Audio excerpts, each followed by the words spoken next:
નમસ્કાર વિદ્યાર્થી મિત્રો, અલગ અલગ પરીક્ષાઓમાં બેઠક વ્યવસ્થાના પ્રશ્નો અવારનવાર પૂછાતા રહે છે, એટલે આપણે અલગ અલગ બેઠક વ્યવસ્થાના પ્રશ્નોની ચર્ચા કરીશું અને થોડુંક નોલેજ મેળવીશું કે આવા પ્રશ્નોને કઈ રીતે સોલ્વ કરવા. હવે એકદમ ઈઝી લેવલથી હાર્ડ લેવલ સુધીના પ્રશ્નો આપણે મૂકેલા છે, તો સોલ્વ કરવાની ટ્રાય કરશું, જેથી કરીને બેઠક વ્યવસ્થાના પ્રશ્નો જો પૂછાઈ જાય તો મિત્રો ઈઝીલી સોલ્વ કરી શકાય. છોકરીઓની એક હરોળમાં વાણી એક છેડેથી છઠ્ઠા અને બીજા છેડેથી 8મા ક્રમે છે, તો હરોળમાં કુલ કેટલી છોકરીઓ છે? સંખ્યા શોધો. હવે માની લ્યો કે આ વાણી છે, બરાબર? વાણીનો વી લખી દીધો. એક છેડેથી છઠ્ઠા ક્રમે એટલે 1, 2, 3, 4 અને 5 છઠ્ઠા ક્રમે વાણી, અને બીજા ક્રમેથી 8મા ક્રમે એટલે 1, 2, 3, 4, 5, 6, 7 અને 8મા ક્રમે વાણી. તો ટોટલ કેટલી છોકરીઓ છે એ શોધવાનું છે, બરાબર? તો હવે 1, 2, 3, 4, 5, 6, 7, 8, 9, 10, 11, 12 અને 13. ટોટલ કેટલી? તો કે 13 છોકરીઓ થશે. એટલે આપણો ઓપ્શન સી કરેક્ટ થઈ જશે મિત્રો. પણ હવે દર વખતે આટલી બધી લાંબી ગણતરી કરવાની જરૂર નથી. એક છેડેથી 6 કીધું તો 6 લખી લ્યો, બીજા છેડેથી 8 કીધું તો 8 લખી લ્યો, બરાબર? અને -1 કરી દો. 8 ને 6 14, 14 માંથી 1 જાય તો 13 આન્સર સીધો આવી જશે. હવે આપણે નેક્સ્ટ ક્વેશ્ચન જોઈશું. પ્રશ્ન નંબર 2. આમાં શું કીધું છે મિત્રો? છોકરીઓની એક હરોળમાં ફાતિમા એક છેડેથી 15મા ક્રમે 15 લખી લ્યો, બીજા છેડેથી 9મા ક્રમે 9 લખી લ્યો, તો હરોળમાં ટોટલ કેટલી છોકરીઓ હશે? હવે 15 ને 10 25 થાય, એટલે 15 ને 9 24 થશે, અને પછી -1 કરી દો એટલે 23 આન્સર આપણને સીધો જ મળી જશે. એટલે આપણો ઓપ્શન ડી કરેક્ટ થઈ જશે. હવે આમાં આગળ અને પાછળ 15 અને 9 9 એવી રીતે લખી અને લાંબી ગણતરી કરવાની જરૂર નથી. એક છેડેથી 15મા ક્રમે, બીજા છેડેથી 9મા ક્રમે, બેયનો સરવાળો -1 કરો એટલે જવાબ આવી જશે. હવે આપણે થોડોક હાર્ડ પ્રશ્ન જોઈશું. 4 મિત્રો છે, રામ, શ્યામ, સુનિલ અને અનિલ, બરાબર? એક ગોળાકાર ટેબલની આસપાસ કેન્દ્ર તરફ મોઢું રાખીને બેઠા છે. તો આપણે સૌથી પહેલા કેન્દ્ર તરફ મોઢું રાખી અને બેસાડી દઈએ. આ એક, આ બીજા, આ ત્રીજા અને આ ચોથા, બરાબર? ચારેયને બેસાડી દીધા. હવે પ્રશ્નમાં શું કીધું? જો રામ સુનિલની તરત ડાબી બાજુએ બેઠો હોય, બરાબર? રામ સુનિલની ડાબી બાજુએ, માની લ્યો આ શું છે? સુનિલ છે. હવે એની ડાબી બાજુ એટલે આ બાજુ થઈ, ન્યા રામ બેઠો છે, બરાબર? કઈ એડજસ્ટમેન્ટ હશે તો પછી ફારફેર કરશું આપણે, અત્યારે લખતા જશું જે આપ્યું છે, બરાબર? હવે શ્યામ રામની બાજુમાં નથી બેઠો, અહીંયા રામ આપેલા છે, બરાબર? એની બાજુમાં શ્યામ નથી. હવે એની બાજુ એક બાજુ તો સુનિલ છે ફાઇનલ, અને બાજુમાં રામ નથી, તો આ જગ્યાએ રામની બાજુમાં શ્યામ નહીં આવે, તો એની સામેની બાજુ બેસાડી દેવાના શ્યામને. તો હવે વધ્યું કોણ?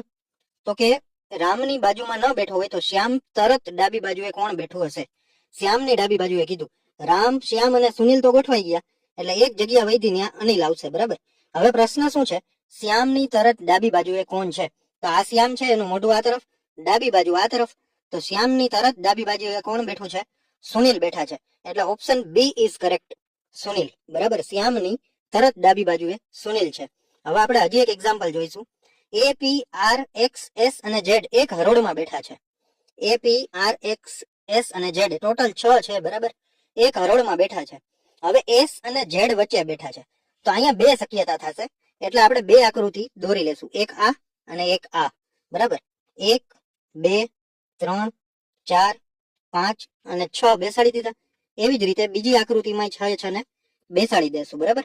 હવે શું કીધું? પેલા એસ અને ઝેડ વચ્ચે છે, તો એસ અહીંયા હશે, ઝેડ અહીંયા હશે, કા ઝેડ અહીંયા હશે, એસ અહીંયા હશે. આ બે ગોઠવાઈ ગયા. હવે શું કીધું? એ અને પી છેડા પર બેઠા છે. હવે માની લ્યો એ ને અહીંયા ગોઠવી દીધા, પી ને અહીંયા, અથવા તો પી ને અહીંયા ગોઠવી, તો એ ને અહીંયા ગોઠવી દેશું, બરાબર? આર એ એની ડાબી બાજુએ છે. હવે એની ડાબી બાજુમાં આર ગોઠવવાનો છે, એટલે આ પોસિબલ નથી થતું. એટલે એની ડાબી બાજુએ આર અહીંયા આવશે. એટલે નીચેની આકૃતિ વધારે પરફેક્ટ હોય એવું આપણને લાગે છે. પી ની જમણી બાજુએ કોણ છે એવો પ્રશ્ન પૂછ્યો છે આપણને. તો હવે એ, પી, આર, એક્સ, એસ, ઝેડ માંથી એ, પી, આર, એસ, ઝેડ, તો અહીંયા આવશે મિત્રો એક્સ. હવે 6 ગોઠવાઈ ગયા. અહીંયા આ આકૃતિમાં 6 આવી ગયા. હવે પ્રશ્નમાં એમ કીધું કે પી ની જમણી બાજુએ કોણ છે? તો આ પી અને પી ની જમણી બાજુએ કોણ છે મિત્રો? એક્સ છે, તો આપણો ઓપ્શન બી કરેક્ટ થઈ જશે.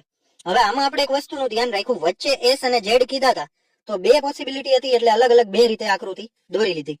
પછી એની ડાબી બાજુએ આર છે, એટલે આના ઉપરથી આપણને ખબર પડી ગઈ કે અહીંયા તો એની ડાબી બાજુએ જગ્યા જ નથી, એટલે આ આકૃતિ નહીં ચાલે. એટલે આપણે આ આકૃતિ ચલાવી અને આપણા પ્રશ્નનો જવાબ આવી ગયો. તો હવે આપણે નેક્સ્ટ ક્વેશ્ચન જોઈશું. હવે આ પ્રશ્નમાં શું આપેલું છે મિત્રો? એ બી કરતા ઠીંગણો છે. એ છે બરાબર, આ એ થઈ ગયો અને બી થઈ ગયો એના કરતા ઊંચો. હવે પહેલા વાક્ય ઉપરથી આપણે આટલું જોયું, એ બી કરતા નીચો છે પણ સી કરતા ઊંચો છે. તો સી રહ્યો એ તો હજી એ કરતા નીચો કરવો પડશે, એટલે એ સી કરતા ઊંચો થઈ ગયો અને બી કરતા નીચો થઈ ગયો. હવે આગળ વધશું. ડી એ કરતા નીચો છે પણ સી કરતા ઊંચો. હવે ડી છે એ થી નીચો રાખો, બરાબર, આ થઈ ગયું. જો એ થી નીચો છે આ ડી, બરાબર, પણ સી થી ઊંચો છે. થઈ ગયું આટલું. હવે ઈ એ બી કરતા ઠીંગણો છે. ઈ રહ્યો એ બી થી નીચો અને એ થી ઊંચો, તો અહીંયા બનાવી દેશું આપણે. હવે ઈ છે આ, ઈ એ થી ઊંચો છે અને બી થી નીચો છે. બધા વાક્ય સેટિસ્ફાઈડ થઈ ગયા. તો સૌથી ઠીંગણી વ્યક્તિ કોણ છે? પણ આમ કરતા પહેલા આપણે સૌથી પહેલા હજી એક વાર કન્ફર્મ કરી લેશું કે આપણે જે દોર્યું છે એ સાચું છે ને.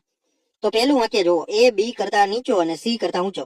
એ રહ્યો એ બી કરતા નીચો અને સી થી ઊંચો, હાલો સાચું છે. ડી રહ્યો એ થી નીચો અને સી થી ઊંચો. ડી છે એ થી નીચો અને સી થી ઊંચો, આ સાચું છે. ઈ એ બી કરતા નીચો અને એ થી ઊંચો.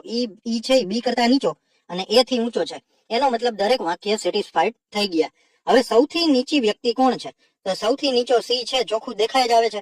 તો ઓપ્શન આપણો બી કરેક્ટ થઈ જશે. હવે આપણે નેક્સ્ટ ક્વેશ્ચન જોઈશું. 5 વ્યક્તિઓ આપેલા છે, પી ક્યુ આર એસ અને ટી. ઉત્તર દિશા તરફ મોઢું રાખીને એક સીધી રેખામાં બેઠા છે, બરાબર. હવે ક્યુ એ એસ ની તરત ડાબી બાજુએ છે. હવે માની લો મિત્રો, આપણે 5 વ્યક્તિઓને પહેલા સીધી રેખામાં બેસાડી દઈએ. 1, 2, 3, 4 અને 5. આ 5 ને બેસાડી દીધા. હવે ક્યુ રિયા ઈ એસ ની તરત ડાબી બાજુ છે. પણ હવે અહીંયા ક્યુ ક્યાં લખવો, એસ ક્યાં લખવો એ ખબર ન પડે તો આગળનું વાક્ય વાંચશું. આર અને ટી ની વચ્ચે માત્ર 3 વ્યક્તિઓ છે. આર અને ટી ની વચ્ચે, એટલે 2 આ થઈ ગયા અને વચ્ચે 3, તો ટોટલ 5 થઈ ગયા. તો એનો મતલબ હવે 2 શક્યતા ઊભી થઈ ગઈ. તો આપણે 2 આકૃતિ બનાવી લેશું. કઈ સાચી થશે એ આગળ ખબર પડી જશે. આર અને ટી ની વચ્ચે 3 અથવા તો ટી અને આર ની વચ્ચે 3. કોણ ક્યાં છે એ હજી ખબર નથી. હવે શું કીધું મિત્રો કે પી એ ટી ની તરત ડાબી બાજુએ છે. પી ટી ની તરત ડાબી બાજુએ બેઠો છે. હવે પી છે એ ટી ની ડાબી બાજુ અહીંયા પી નહીં મેળાવે, એટલે આ આકૃતિ આપણી ખોટી થઈ ગઈ. ટી ની ડાબી બાજુએ અહીંયા પી ગોઠવી દીધો, બરાબર. હવે આટલું થઈ ગયું. હવે પાછું પેલું વાક્ય વાંચો. ક્યુ એ એસ ની તરત ડાબી બાજુએ છે. તો એસ ની ડાબી બાજુએ ક્યુ છે. સમજાઈ ગયું? હવે બધું ફિટ થઈ ગયું. હરોળની વચ્ચે કોણ બેઠું છે? તો આપણો સાચો જવાબ શું આવી જશે મિત્રો? એસ, એટલે કે ઓપ્શન ડી ઇઝ કરેક્ટ. અને આપણે કાંઈ ભૂલ રહી નથી ગઈ ચેક કરવું હોય તો કઈ રીતે કરવાનું? બધી વસ્તુ ફરીથી વાંચો. ક્યુ એ એસ ની તરત ડાબી બાજુએ છે. એસ ની તરત ડાબી બાજુએ ક્યુ છે, સાચી વાત છે. આર અને ટી ની વચ્ચે માત્ર 3 વ્યક્તિઓ બેઠા છે. આ થઈ ગયો આર, આ થઈ ગયો ટી, એની વચ્ચે માત્ર 3 છે, એ પણ સાચું થઈ ગયું. પી એ ટી ની તરત ડાબી બાજુએ છે. તો આ ટી અને ટી ની તરત ડાબી બાજુએ કોણ છે? તો કે પી છે. તો આ સાચું થઈ ગયું. બધાય વાક્યો વ્યવસ્થિત છે. આકૃતિ આપણી પરફેક્ટ બની છે. તો સૌથી વચ્ચે કોણ છે? સૌથી વચ્ચે એસ છે. તો આપણો ઓપ્શન ડી સાચો થઈ જશે.